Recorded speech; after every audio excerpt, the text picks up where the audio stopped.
You know what we can't run? An An anime anime podcast. podcast. We should plan these out. We should, but it's a bit too late. We're here though We are. for the second installment of this. And Wow. man, what a trip this week has been. We'll get into that later though. Yep. I think we should start with news. You had something big you wanted to share. Yes. So, are you familiar with the voice actress named Shizuka Furuya? The name sounds familiar. So I think her most notable role is as Nano from Nichijou. Oh, okay. She also was some character in Makenki. I've never seen Makenki, but I have. I think it's like she has like a side ponytail from the picture I'm looking at right now. Oh, okay, yes. I know exactly who you're talking about. All right, so she recently announced that she's returned to voice acting after a 5-year hiatus. Ooh, that's really exciting. It is very exciting. You know, she's only been in a very small handful of roles, and her coming back is pretty big. I can't wait to see what kind of roles you can get into now. Yeah. Now, I think that for the sake of the discussion, I should also mention why she was in a 5-year hiatus. So 5 years ago, she was hit by a truck. Oh. And then she fell into a coma. Ah. I think the coma lasted for a few months, but the tragedy made her not want to come back from work for a while. Mm-hmm. And now she's back. It's a miracle that she's still with us. I'm very happy for that, and for her to come back and continue to give people things to enjoy. I think that's very nice of her. Mm-hmm. Yeah, it's big and that's amazing. The tidbit I brought is that did you know that a couple of animation studios have been grouping together to promote a YouTube channel with free content on it? I did not. So some of the bigger ones like Toei Animation and Kodansha, they've been pairing together. I believe the channel is called Anime Log or Anilog, one of the two, and it's currently available in Japan. But they're also planning to like subtitle it for English and Chinese. I know awesome. so far, Blackjack's on there and Conan is on there. So I think the full plan is that they're gonna have about like 3,000 titles from about 30 companies, and I think they're gonna do really big with it. I think it'll be amazing to have. So that's what I found during the week. Yeah, that's awesome. So is this like for when you said so you mentioned Conan and Blackjack. So are these free for like classic shows? Is what I'm getting out of this? I'm not certain. There haven't been really any word about what exactly they'll put on there. That's just the two that I've seen so far. Okay. Yeah. Honestly, if it literally was just classic anime, that's still amazing.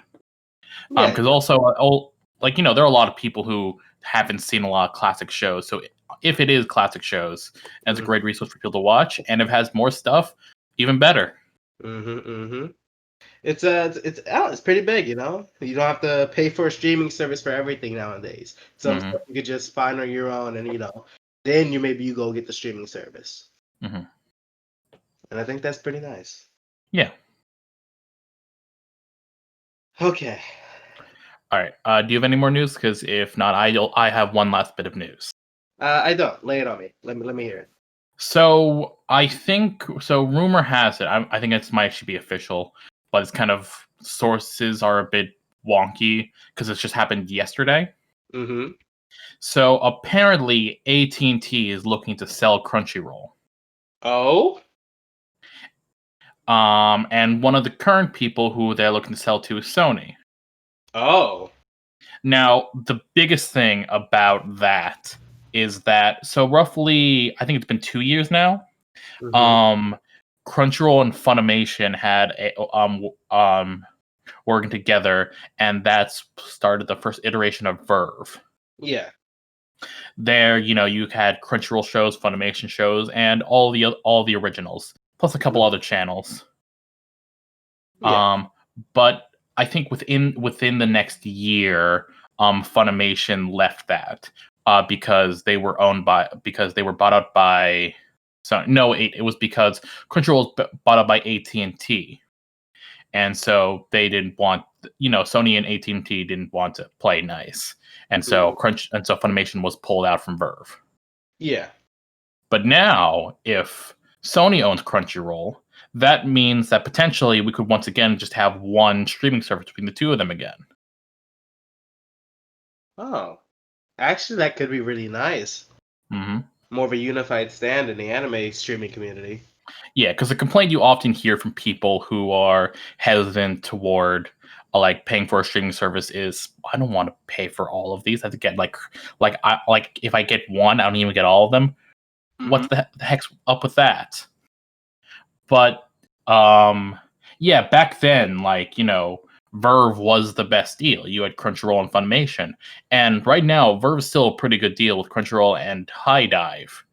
But if even I'm presuming that if it were to happen, it would probably cost a little bit more. But even in that case, that's still nice to have, one just package with all three of those. Very interesting. Mm-hmm. I can't wait to see what comes out of this. Yeah. If something comes out of this. Mm-hmm. Before we move into the meat of this, there was one new show that got announced recently that I wanted to bring a little bit of light to. Oh? It's a original work by Third Key, Aniplex, and PA Works. Okay. And it's written by Jun Maeda. So, the man who worked on Angel Beats and Charlotte. Yeah. This one is about a guy who's, having fun at his last summer vacation of high school, and he meets a girl who proclaims that she is the all-knowing God and that the world will end in 30 days. And of course, he's like, yeah, right. Until he starts seeing her do some godlike stuff, and then she moves into his house. Typical anime stuff. Typical, yeah. So I think it'll be a really interesting show to see, the last 30 days of what presumes to be life in this show. Now, what was the name of the show again? I believe the name of the show is The Day I Became God. Oh, okay. Yeah, I've definitely not heard of the show before, and probably sounds interesting. And I need to see a little bit more before I'm gonna make a decision on it. But it sounds interesting nonetheless. I believe the trailer came out, I want to say, this week. Okay, I'll be sure to check that out. Mm-hmm. So this is the part where we talk about the recommendations. Yes. So I imagine you want to go first. Actually, I'm gonna let you go while I pull up my notes. Great. Okay. So I, as a refresher, me and Frank, Swarm, gave each other recommendations last week. We have to make sure to blame that out. Oh no, wait, no, we don't. Yeah, that's fine. I'm an idiot. And so the show that he gave me was Mouse-sama Retry. Mm-hmm. So to catch everyone up, so Mouse-sama Retry is an isekai show about a guy who is trapped in a game that seems to be a variation of a game that he made. As when he is transported, he is the final boss of the game, and he also still has administrative privilege, abilities. But it's not the same world. A specific note is that this is not the same world as the game that he made.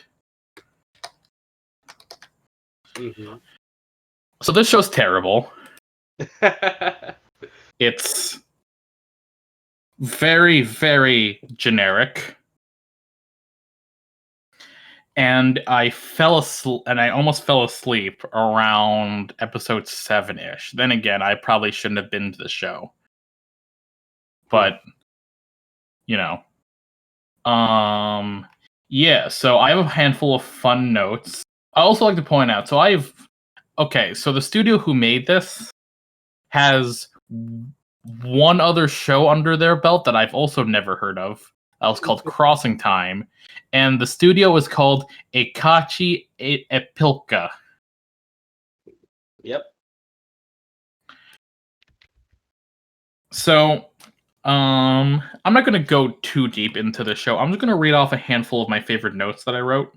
Mm-hmm. Okay. Let's see. So, episodes 1 through 4 show a 13-year-old bathing. Hard red flag.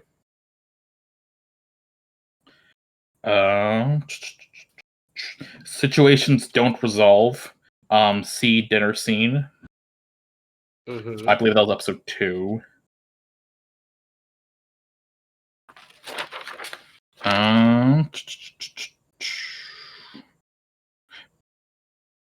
Why even have knives? Mm-hmm. Ew. Tool fingers. Why even have a limp?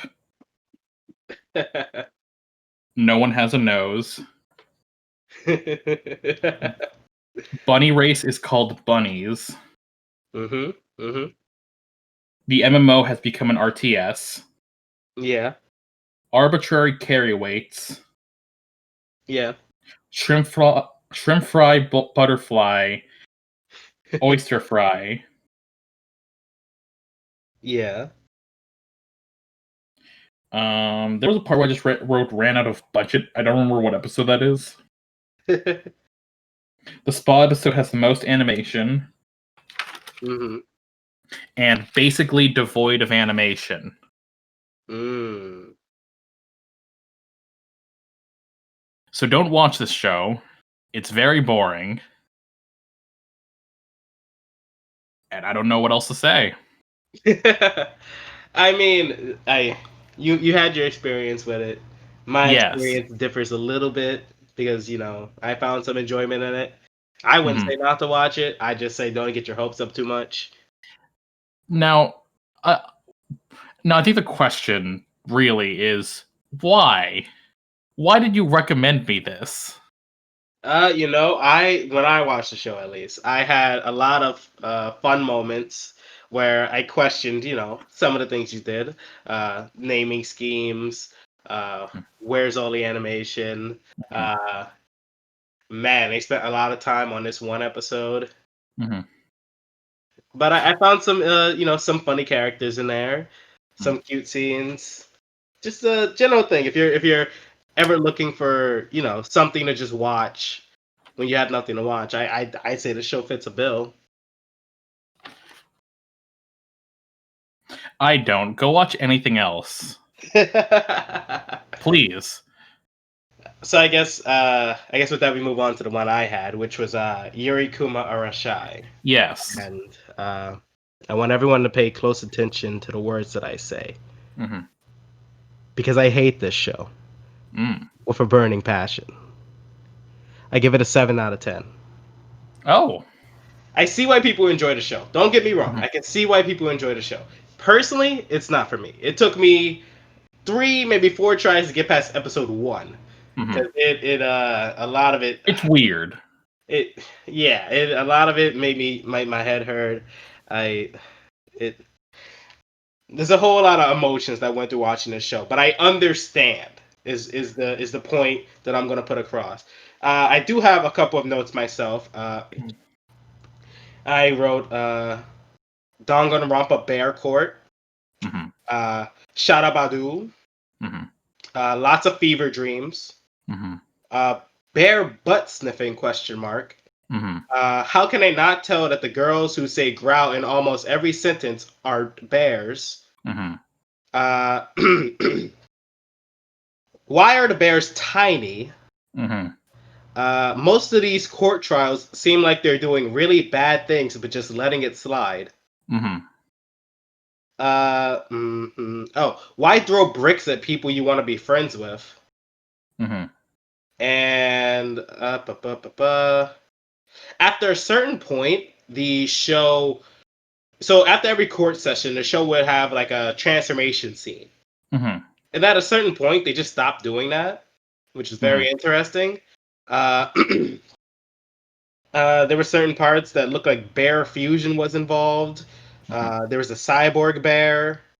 There was men in heels. Mm-hmm. There were people not burning up despite being in fire. Mm-hmm. There was a wasp that was never explained, but was very prominent in most episodes. Mm-hmm.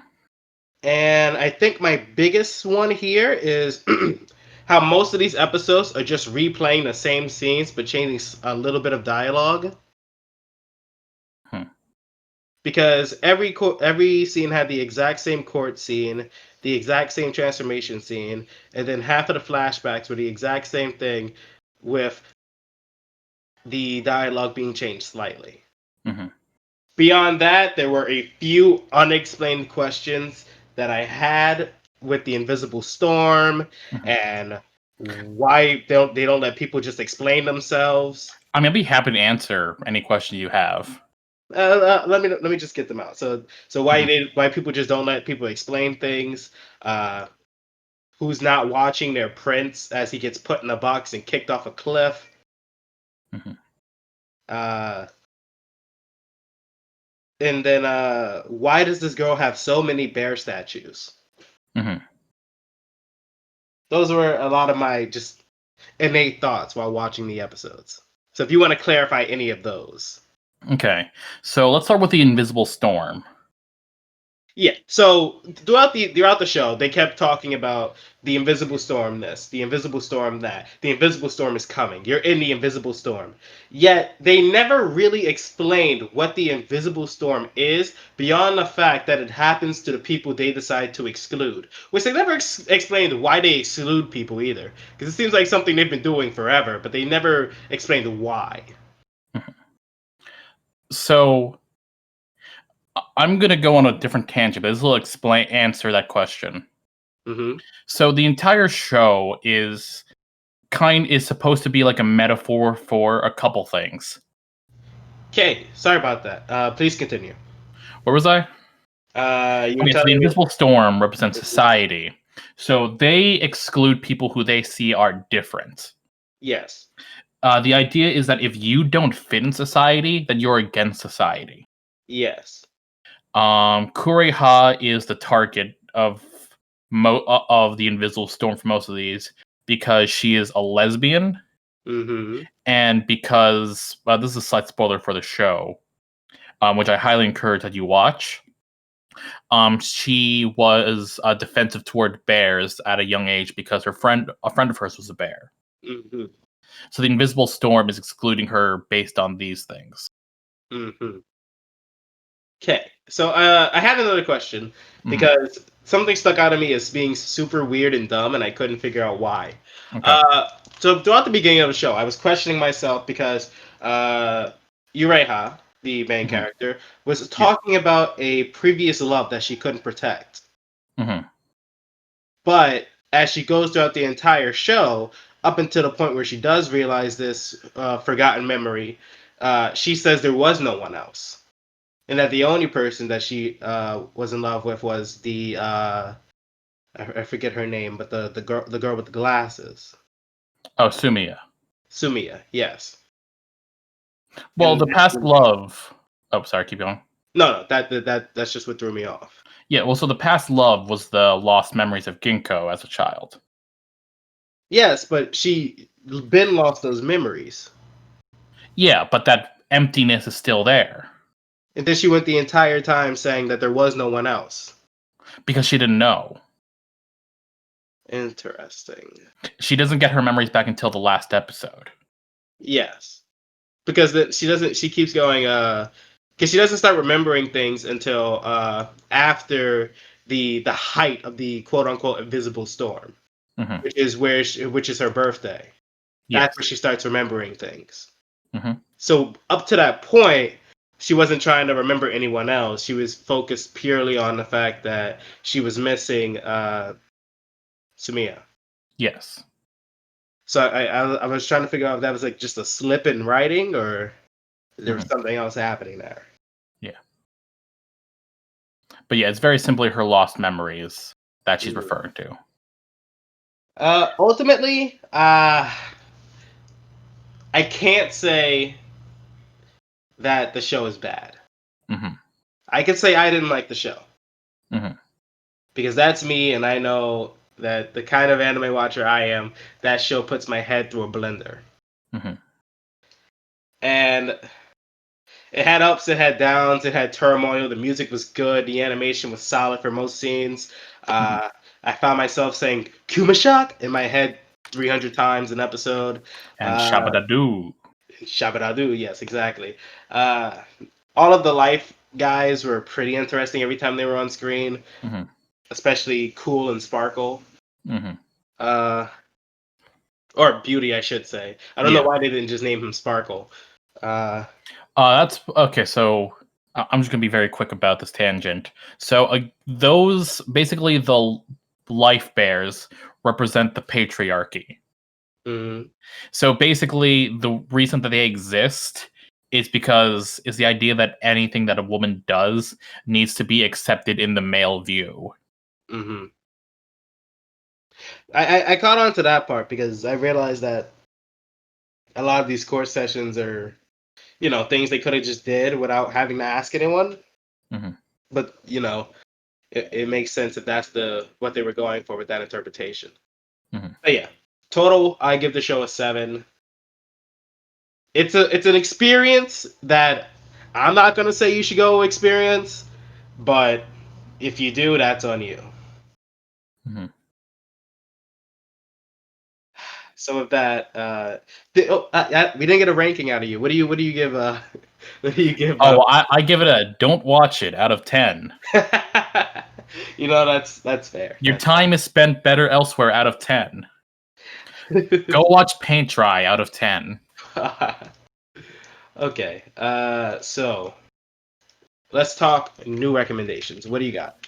All right, so I'm going to be recommending you The Rolling Girl. Okay, that's the name I've heard before. I have not watched it. I have heard it before though. Yes. So, to put simply, it's been a long time since I've seen this show, but I remember really loving the show. Essentially, the show revolves around these 4 girls, going across the country in a world that is filled with, well, not filled with, but like basically. Okay, so let me start over. So Japan is separated into 10 prefectures. Uh-huh. Each one has their own superhero that came about due to circumstances. I think it's because of a stone. Again, it's been a Mhm. long time. I apologize. And so to, and so one of these girls. God, I don't remember what the show's about. I just remember like it being like it's very style, like it has a lot of fun style. If I had to like compare its style to something, would be something along the lines of like Punchline, if you've seen that. Mm-hmm. Where it's like a very fun, colorful action. And just the show and like all the characters, I'm not gonna say that I'm not gonna say they're deep, but they're all a lot of fun to watch. It's just a Okay. really fun show. All right. I'm actually kind of very interested in this one. This sounds like it'll be a fun time. Mhm. Also, Okay. there are aliens or something. Oh. Well, okay then. Okay. So for you, I picked out one of my favorites, Hmm. Place Further in the Universe. Oh, I think I've heard of that show. I don't think I've watched it. It's a show about a group of girls who Mhm. Oh, wait, yeah, I know what you're talking about, but please go on. yeah. So it's about a group of girls who go on a expedition in the Antarctic, Hmm. each having their own different motivations for being there, whether it's just to say you did something that no one else did, or just because you're a celebrity and people want you to do things. Hmm. Uh, the show is a little bit of a tear jerker to me. It's has what I call very, very, very good expressive value, where they express the emotions of the characters in a very real way. And I think you'll enjoy this one quite a bit. Hmm. Awesome. Yeah. I've heard nothing but good things about this show. I think it'll be great. I think it'll be great.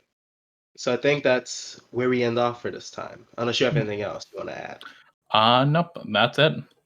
All right. So again, we have a week. We have these shows that are coming. We have new art done, by the way. You've probably seen it this entire time. That's done by a good friend of mine, Vlad Oliveras. Yeah. I'll make sure to tag him when I put the official work up. But as always, this has been We Can't Run, An anime podcast. We need to plan that out. We do, but it's fine for now.